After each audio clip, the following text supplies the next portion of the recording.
All right, let's go to the other big story I mentioned at the top of the show, and that is this big tech censorship of information you should have to make a considered decision on the voice referendum due later in the year. Now, as I showed you, big tech and social media are already creating a completely unfair playing field by censoring debate on the upcoming referendum. For a country accustomed as we are to free and fair elections, this is very disturbing. For his views on this and more, joining me now, Sheridan, foreign editor at The Australian.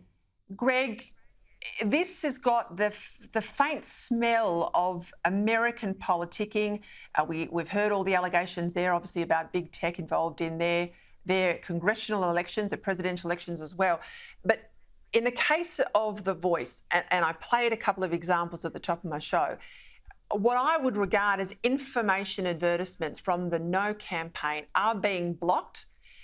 The IPA are calling on the government to say, no, this is not the Australian way. Let's have a fair playing field. Let's ensure, like we do with the elections, all that information is out there. They're not getting much joy. How do you think Australians are going to regard Silicon Valley deciding what we get to know ahead of this referendum? Well, it's extremely undemocratic, Peter. You say it has a whiff of American politics, so I know what you mean, that's true. But look, for my money, this has a whiff of Cuban or North Korean politics. The citizens are not allowed to know things. It is profoundly undemocratic that a couple of tech company executives decide what Australians are allowed to hear in a debate. Jacinta Price, an elected senator from the Northern Territory, has had segments on The Voice taken down by social media censors. This is outrageous. I believe the government doesn't want The Voice to be debated. This is tremendously undemocratic. I think the Voice proposal is so bad that it can only pass if there is not a debate. But I'd also say to you, Peter, there's one person in Australia who can ensure we get a debate, and that is the opposition leader. If Peter Dutton opposes The Voice in principle, then the institutional consequence of having the opposition versus the government on a great big issue at the heart of Australian politics and constitutional life means that other institutions will have to give the no case a hearing. There's only one person who has a megaphone comparable to the Prime Minister, and that's the opposition leader.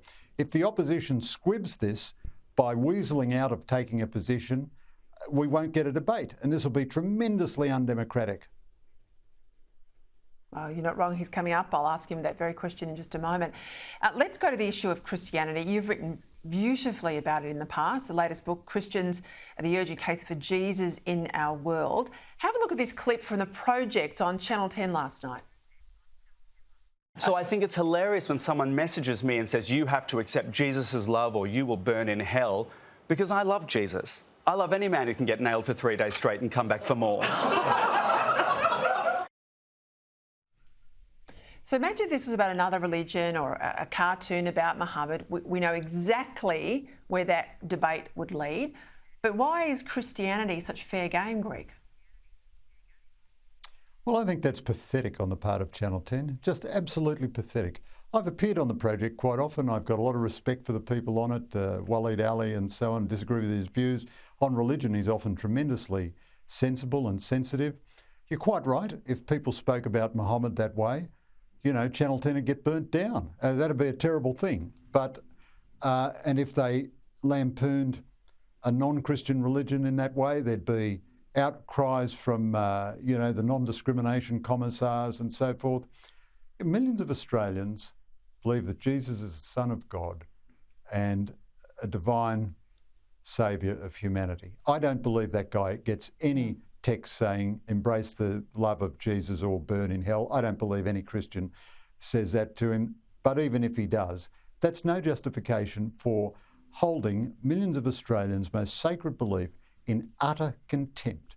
And it is a sign of a sick program in a sick culture that it would do that and think that's funny. Yeah, it's funny, isn't it? The tolerance only works one way.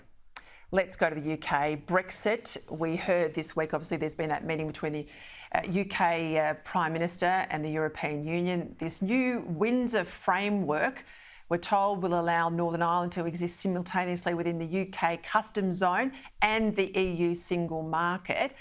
Everyone's saying, well done, Rishi Sunak, you've done the deal. Can he rightly claim to be the PM that's got Brexit done? Well, I did think the Northern Ireland element of it was a tremendous defect with the deal that Boris Johnson did. I think it's a great pity the Conservatives got rid of Johnson, who was clearly the dominant figure in their party and their government and who won a huge mandate from the voters. I do think Rishi Sunak is a pretty impressive guy. He has stabilised the ship, and I think the EU at last is having a little bit of an attack of common sense and remorse at all the trouble they've tried to cause on the Northern Irish border. There was never any reason for this to be so much trouble. The EU has land borders with other countries where it doesn't impose, fierce, obstructive border controls or anything.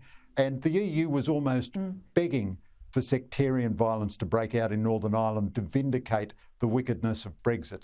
There's absolutely no reason why you can't have a practical, arrangement where goods going from the UK to the part of the UK, which is Northern Ireland, have no customs troubles, and goods that are headed onto the Republic of Ireland, which is part of the EU, have to clear a form of customs. That deal was always on offer from the Brits. The EU has finally had a belated attack of partial common sense, and I think Sunak is going to be very hard for him to win an election, but I think he's proving to be quite a good, sensible Prime Minister, and I think this is a good step forward.